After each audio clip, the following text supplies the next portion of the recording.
Hey there, my name is Vanessa Lee. I'm with Security Home Mortgage. I'm a loan officer here, as well as a real estate agent at Unity Group Real Estate. At Security Home Mortgage, I work as a coach for real estate agents. And there's three main pillars that we kind of focus on in our coaching, and that is your SOI, your farm, and professionals. So if you've ever watched any of my videos, you've heard me talk a little bit on some of those, but today I'd like to talk about some of the other ways that you can market yourself. I personally have a love-hate relationship with video content. It's not necessarily my favorite thing to do. I think we're all super critical of ourselves. We don't necessarily love looking at ourselves or hearing our own voice, but it is one of the easiest ways to create good content that can be used on all kinds of platforms. So the idea behind it is every single week you're going to want to come up with some type of thing to talk about that you know that you get asked a lot. And if you just sit down and brainstorm all the questions that you get asked on a daily basis through any transaction, whether it be helping a buyer or helping a seller get ready, or credit questions, what about home buying questions, you just go through and you can brainstorm probably 365 days worth of content if you really wanted to. And then you just take that content and you type out what you would like to say so that you could have an outline of what you would like to have there. You can turn that part into a blog if you'd like, but also then you turn that information into your video. The nice thing is you can take one piece of content, of video, and turn it into content for all over the place. So you record a long video and you put that on YouTube, but then you can take smaller snippets and put that on your Facebook or on your LinkedIn or on your Instagram and create a link back to your YouTube. You can also embed it on your website, which I highly recommend if you have one that you have that kind of control over, because the fact of the matter is we don't have control over these third-party websites like Facebook and YouTube and Instagram, but we do have control over our personal website. So the idea is that we want to be driving all of our traffic back to our website to gain those leads and to have control over who's seeing what content. Instagram broke down for a couple hours that one day a while back, and everyone lost their mind, and people get blocked all the time from Facebook. There's a big agent here in Utah who I follow her on Instagram, and her Instagram was hacked and she was banned. Basically, Instagram shut her down, and she had to go through this whole entire hoops and games to get her Instagram profile back up, and had she not been able to, she would have lost access to all of those followers. So the only thing that we really have control over is our website. So the idea is just drive it all back to there. But take that content and post it in different places. Also, you can send that content over to Fiverr and you can have captions put on there. People may not be able to listen to your audio if they're at work or if they're in a public location, but if they can see what you're saying, that really helps. Also, to clarify, sometimes we say things and people just aren't fully sure what we meant. If you've got the captions on there, then they can see that. You can take those captions and turn that into a blog as well. If you know anything about SEO, the more words that you can help the little Google spiders find, the higher ranking that your website is going to be. So just use the heck out of any content that you create and put it everywhere that you can possibly think of doing. When making videos, you can choose how often you want to post, and you can batch them. So if you're going to post 2 or 3 times a week, you can batch at the beginning of the week. I know some people that batch all their content at the beginning of the month. So they just spend a full 8-hour day, change their clothes, mix up their hair a little bit, change their lipstick color, make it look like they filmed it on different days, but they'll film an entire month's worth of content on one day.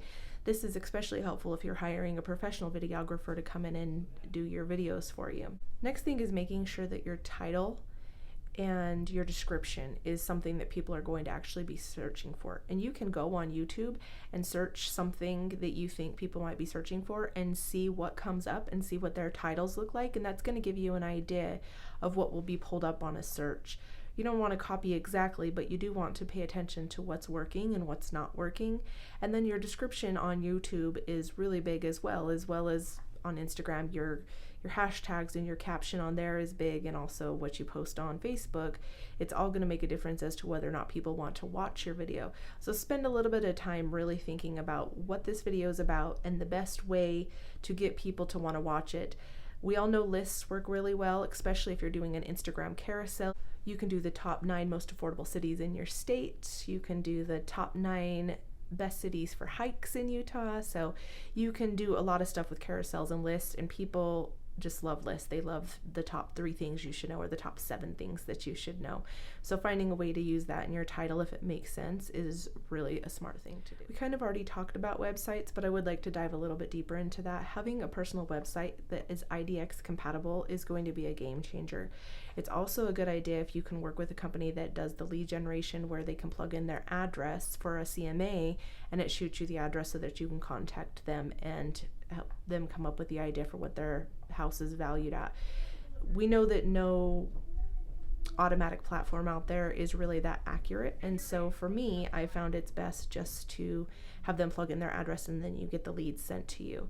Also on your personal website, you're gonna, if you are able to, you're going to want to post blogs and do it at least weekly. Make sure it's content SEO rich, but in a way that isn't just spammy. You want to use words that you will hope people will be searching for: real estate agent in Salt Lake, real estate agent in Lehigh, real estate agent in Rose Park, but you want to put those words into your content in a way that makes sense. Black hat SEO is where you kind of just post the words that you want to show up organically for all over the place in your blog, and that can sometimes actually get you in a little bit of hot water with Google. Now, Google's algorithms change so much, it's really hard to stay on top of them, but I do know that they just want anything that offers value to their users. So as long as your content actually adds value and is educational, it's going to help you pull up organically at the top of Google search engines. Also, make sure that you have a Google My Business and that you link your website to your Google. You can also have Yelp if you'd like, and then go ask your clients to leave you reviews on your websites or on your Google listing. That's going to also drive your organic SEO. Now we know people generally aren't searching Google for a real estate agent, but you never know what they could be out there searching for. And if your blog or your content has something to do with it, they may not have been actively looking for a real estate agent, but if they stumble across your page and feel like you're educating them and you're giving them value, they might keep you at top of mind when they do need a real estate agent. The next thing I'd like to talk about is open houses. Open houses, for a lot of people, they don't love the idea of them. They don't feel like they add value, but I think open houses can be amazing if you are working them correctly. The trick to an open house is that you need to be out working the neighborhood before, during, and after the listing.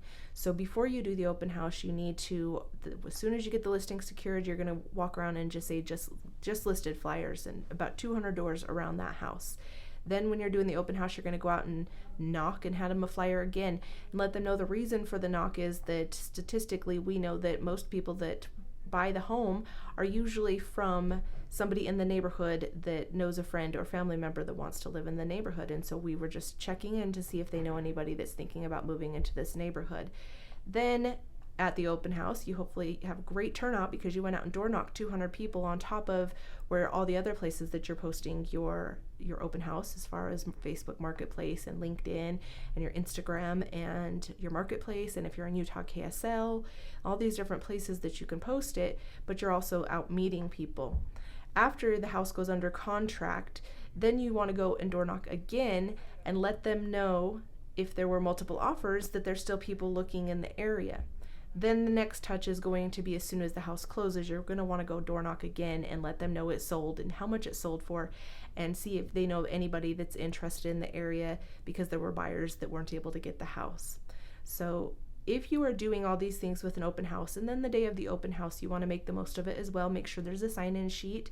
It's a good idea to bring a co-agent or a lender with you who can help with security issues, but also make sure that people are signing in and that nothing's walking out the door, and just give you time to mingle with every single person, have a conversation with them while somebody else is taking care of the security side of things. Then you're going to want to make sure there's some yummy smells in the house. I love to bake fresh cookies or have a good nice smelling candle going. You don't want anything too overpowering perfumey, but everyone loves the smell of fresh baked cookies when they walk in the house, and they can kind of start to envision how that could be home. Also, having little treats in your business cards that they can take, and then follow up with everyone on your list. Even if it's the agent, still just follow up and do that professional courtesy to check in and see if they had any interest or if they had any questions. You never know what kind of a relationship you can build with another agent that may serve you well in the future. Some other networking ideas that you can do are like joining your local chamber of commerce or networking group around there. You can volunteer, you can work at bridal shows, do home shows.